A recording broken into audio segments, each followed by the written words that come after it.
What's up guys, Chris VA Travels, and decided to escape the cold today and do a video here at home. I haven't done one of these in a while. I had some technical issues with the last one that pushed me away for a bit. But going to make a video on Hazel Hill, historic home in Fredericksburg that no longer stands.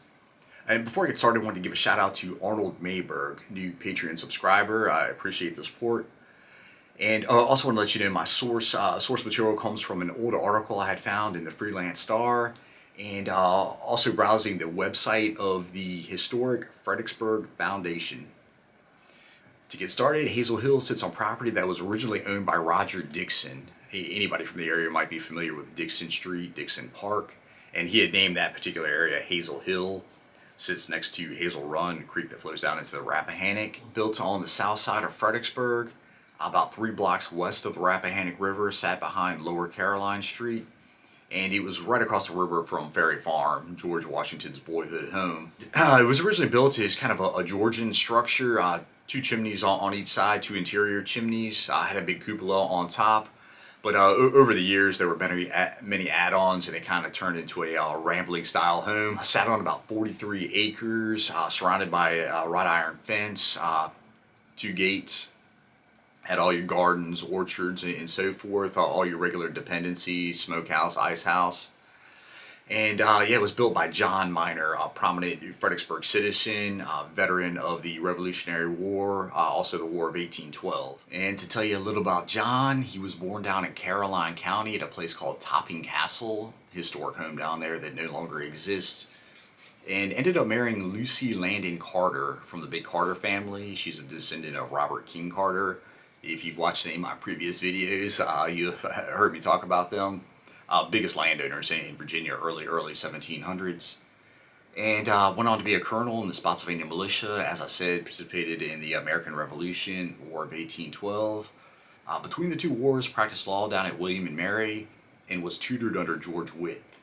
And keep an eye out, I'll be visiting his home here pretty soon down in Colonial Williamsburg. So, while living in Fredericksburg, he also became friends with James Monroe, who lived a block away off Lower Caroline Street. James Monroe lived in Fredericksburg for about 3 years, where he practiced law. And yeah, so John went on to have a successful career as an attorney, a politician. One note is he became the first public official to introduce a bill calling for the emancipation of slavery. And then he later went on to tutor a guy named Benjamin Botts, a prominent attorney. Benjamin ended up staying with him there at Hazel Hill, and Benjamin Botts went on to defend Aaron Burr in his big treason trial. And I know a little bit about Benjamin because I visited his home, the Weems Botts house, up in Dumfries. So I have a video on that. You can go check it out. And Benjamin Botts ended up dying in the big Richmond fire, 1811, Richmond Theater fire. And then John Miner ended up passing away in Richmond as well, giving a speech, and he's buried over at the Masonic Cemetery. He was initially buried on the property there, but was later reinterred. And he's got the big tomb that you see if you look through the front gates of the cemetery. It's kind of the centerpiece of the whole thing. After John Miner, the house fell into the hands of John Warren Slaughter.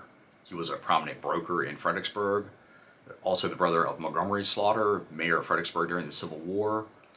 Montgomery Slaughter lived off of Hanover Street. If you want to take a look at his house, I made a video on Hanover Street. And I don't have too much information on the house during the Civil War. I'm surprised it was never used as a headquarters. I read the cupola served as a lookout for both Confederate and Union soldiers. I read that it took a lot of damage, but I guess it's kind of sitting in no man's land between the fighting further up in Fredericksburg and then the fighting at the southern end of the battlefield down at Slaughter Pen Farm. And yeah, kind of odd because down below the Rappahannock River, maybe just slightly north, was the middle crossing, the middle pontoon bridge, where the Union soldiers filtered over into town. John Warren Slaughter ended up dying in 1866. The house, like I say, had fallen into disrepair, took heavy damage. Just also the economic downturn after the war. The house at that time, it was overgrown with shrubbery. There were cows grazing the fields.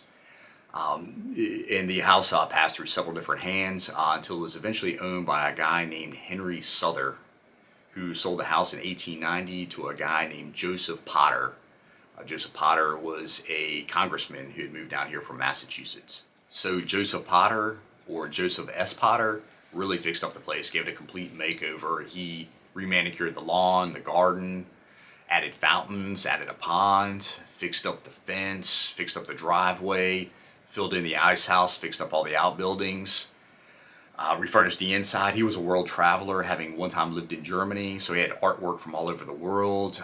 He had a really nice China collection. And yeah, I had read that he had written a book filled with a lot of illustrations about the house. Couldn't find it anywhere, but it'd be pretty cool to take a look at that. And he didn't live in the house long. By the end of the century, he lived in the house not even 10 years. It was eventually sold to a guy named J.W. Hill, another Massachusetts resident that came down here from Boston. After J.W. Hill, fast forward to about 1909, the house was purchased by Henry Warden, another prominent Fredericksburg resident. He had purchased Hazel Hill, and he also bought Sligo, another historic home in the area. It's a little south of Hazel Hill. It sits off the Tidewater Trail. It's right next to Dixon Park for anybody in the area. It was rebuilt in the 1880s. It's now a prominent Italianate house. And a little information on Henry. His daughter ended up marrying Sidney Shannon. Their son, Sidney Shannon Jr., built Shannon Airport. And he also owned the golf course that sat on the property that is now Central Park. A big commercial development. You're sure to have seen it traveling up Interstate 95. And it kind of ends the story for Hazel Hill. For whatever reason, it fell back into disrepair, and it was razed around 1950 to make way for public housing. The Hazel Hill apartments now sit on the property. Alright guys, that's it for this one. As always, if you like these kinds of videos, like and subscribe.